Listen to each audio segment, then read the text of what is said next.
안녕하세요. 고전의 지혜입니다.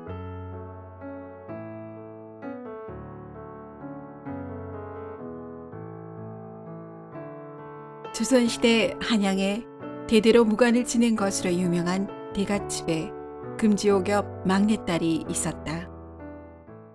막내딸은 여염집 아가씨와는 다르게 호탕하고 자기 주장이 강하였으며 생각과 행동이 일치하는 처자였다. 정대감은 딸이 아들로 태어났더라면 뛰어난 무관이 되었을 것이라며 아쉬워했다. 시간이 흘러 딸이 혼기가 찾아 적당한 혼처를 찾아서 딸을 시집 보내려 했다. 하지만 딸은 부모가 정해준 혼처로 시집을 가야 하는 것이 싫었고 그렇게 시집갈 수 없다고 버티었다. 이런 딸의 모습이 염려되어 정대감은 조용히 타일렀다. 얘야, 여인에게는 삼종지도의 법도가 엄연히 존재하거늘 어찌 그리 무모한 고집을 부리는 것이냐.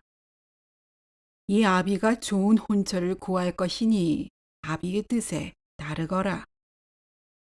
아버지, 어찌 여인이라 하여 평생을 함께할 배필을 부모가 정해주셨다는 것만으로 생면부지의 남자를 쥐아비로 맞아들여야 합니까? 저는 평생 홀로 지낼지언정 그리할 수 없사옵니다. 어허, 내 너를 너무 버릇없이 키운 듯이구나. 어찌 그리도 당치 않는 생각을 하는 게냐? 평생 그리 홀로 늙어가겠다는 것이냐? 아버지, 저에게 어느 정도 시간을 주시면 직접 세상으로 나아가 저에게 맞는 배필을 찾아보겠어요. 어허, 아녀자의 몸으로 어찌 그러는 게냐? 정대감은 답답하였고 이후로도 수차례 딸을 설득하였으나 듣지 않자 하는 수 없이 딸의 말에 따르기로 했다. 딸은 한양의 큰 객주에 들러 지방의 유명한 집안들을 수소문했고 홍기가 찬 아들이 있는 몇 집을 알아냈다. 정당자는 직접 찾아가 몇몇 신랑 후보를 보았으나 마음에 들지 않았다. 그러던 차에 강원도의 집안은 가난하지만 인물 좋고 묵가를 준비하는 김도령이라는 사내가 있다는 얘기를 듣고 그리로 향했다. 정당자는 김도령의 당당하고 수려한 모습을 보자 흡족했지만 외모로만 배필을 정할 수는 없기에 사람 됨됨이를 시험해 보기로 했다. 얼마 후 김도령이 한양으로 과거 시험을 보기 위해 길을 떠나자 정당자는 그 뒤를 따랐다. 정당자는 대관령 앞에서 김도령을 붙잡고 아녀자의 몸으로 혼자 길을 가게 되어 염하니 한양까지 동행하기를 청했다. 김도령은 남녀가 유별하다는 생각에 난처했으나 정당자의 처지가 딱하여 도와주는 심정으로 길을 함께 가기로 했다. 두 사람이 대관령을 넘어 마을로 들어서자 날이 어두워졌고 숙소를 찾아야 했다. 근처에 주막이 없어 큰 기와집을 찾아가기로 했다. 정당자는 처녀 총각의 모습으로 함께 다닌다면 남들의 오해를 살 수 있으니 거짓 부부 행세를 하자고 했다. 김도령은 내키지는 않았지만 정당자의 말이 일리가 있어 동의했다. 둘은 정당자가 미리 준비한 대로 상투를 틀고 쪽진 머리를 해서 부부로 변장했다. 큰 기와집에 들어서자 다음날 있을 딸의 혼례 준비로 분주했다. 김도령은 사랑채로 정당자는 안채로 안내받아 들어갔다. 정당자가 안채로 들어가자 안주인의 요청으로 혼례 준비를 도왔다. 안주인은 손님으로 들어온 부인 덕분에 수고를 덜게 되어 고마워했고 사랑채에 주안상을 들여 바깥 손님인 김도령을 대접했다. 사랑채에 주안상이 들어오자 바깥 주인이 김도령에게 말했다. 손님, 부인 덕분에 내일 있을 혼례 준비에 도움이 컸습니다. 부인께서 침선이 남다르고 집안일에 능숙하다고 제 내자의 칭찬이 자자합니다. 어서 한잔하시고 쉬시지요. 김도령은 정랑자의 의외의 모습에 내심 조금은 놀라웠고 일찍 잠자리에 들었다. 그런데 새벽이 되자 왁자지껄하는 소리와 함께 바깥 주인과 하인들이 김도령이 자는 방으로 들이닥쳤다. 주인은 하인들이 김도령을 에워싸도록 하고 다가와서 말했다. 아니 손님으로 받아주었더니 은혜를 이리 갚을 수 있는 게요. 부인을 시켜서 도둑질을 하다니 빨리 부인이 있는 곳을 말하시오. 김도령은 잠시 어리둥절했으나 바로 상황을 파악했다. 가짜 부부 행세를 했다고 해봐야 믿어줄 리 없다고 생각했다. 김도령은 완력을 이용해 주인의 팔을 꺾어 몸을 붙잡고 말했다. 이보시오. 도둑 누명을 씌워 남의 처를 차지하려는 수작을 부리다니. 혼주가 부끄럽지도 않소. 빨리 내 아내를 내놓으시오. 김도령의 말에 주인은 어이가 없었으나 구경꾼들이 몰려들자 혼례를 앞두고 자칫 혼사가 깨질 수 있는 난감한 상황에 처했다는 생각이 들었다. 다행히 잃은 물건은 없는 것으로 밝혀지자 주인은 어쩔 수 없이 김도령을 달랬고 많은 액수의 노잣돈을 주며 집을 나가달라고 했다. 김도령은 이렇게 순간의 기지로 위기를 면하고 한양으로 가던 길을 갔다. 얼마를 가자 정랑자가 나타났고 김도령이 자초지정을 얘기하며 책망하듯이 말했다. 어찌하여 오해를 하게끔 말없이 사라진 거요? 괜한 오해를 일으켜 날 난처하게 만들었지 않소. 수완 없는 보통 사내라면 헤어나오기 힘들었을 터인데 용하게도 잘 벗어나셨습니다. 노잣돈까지 두둑하게 받으셨으니 수완이 남다르십니다. 김도령은 정랑자의 칭찬하는 말을 듣자 기분이 좋아 더는 책망하지 않았으며 며칠이 지나 한양에 도착했다. 며칠 동안의 동행으로 두 남녀는 적잖이 친해졌으며 은근히 헤어지기 싫은 마음이 들었다. 김도령으로부터 한양이 초행이라는 얘기를 듣고서 정랑자는 자기 집에 머물라고 권했다. 얼마를 가자 두 사람은 커다란 기와집 앞에 도착했다. 정랑자는 대문에서 문지기를 불렀고 문이 열리자 안으로 들어갔다. 김도령도 따라 들어가려고 하니 하인들이 막아섰고 정랑자와 일행이라고 말했지만 받아주지를 않았다. 한참을 기다려도 들어오라는 소식이 없자 김도령은 어찌된 영문인지 궁금했고 화가 났다.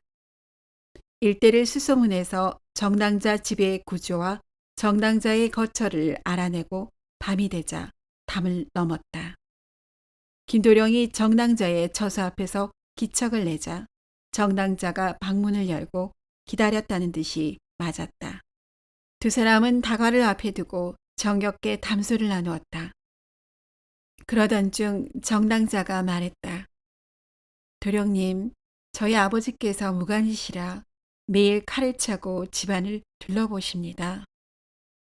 곧 이 방에도 들어오실 텐데 도령님은 어쩌시겠는지요? 뒤에 다락방으로 숨거나 바로 도망치거나 정면으로 맞닥뜨리거나 셋 중에 선택하셔야 합니다. 김도령은 정랑자의 말을 듣고 잠시 생각하고 말했다. 낭자, 사내대장부가 사대부의 규방에 발을 들였는데 어찌 졸렬한 길을 택하겠소? 정면으로 운명을 마주하겠소? 잠시 후 정대감이 칼을 차고 딸의 방으로 들어섰고 김도령을 발견하고 누구냐고 꾸짖자 김도령이 엎드리며 말했다. 대감마님, 조생은 정랑자와 강원도부터 동행한 자이옵니다. 잠시 담소를 나누었을 뿐이니 노여움을 거두십시오. 정대감은 얼핏 짐작은 되었으나 황당하기도 했고 김도령을 시험하고픈 생각이 들었다. 보아하니 자네는 양반가의 자손인 듯한데 법도를 모르지는 않을 터. 무단으로 사대부의 규방에 침입했으니 목숨을 내놓아야 할 것이네.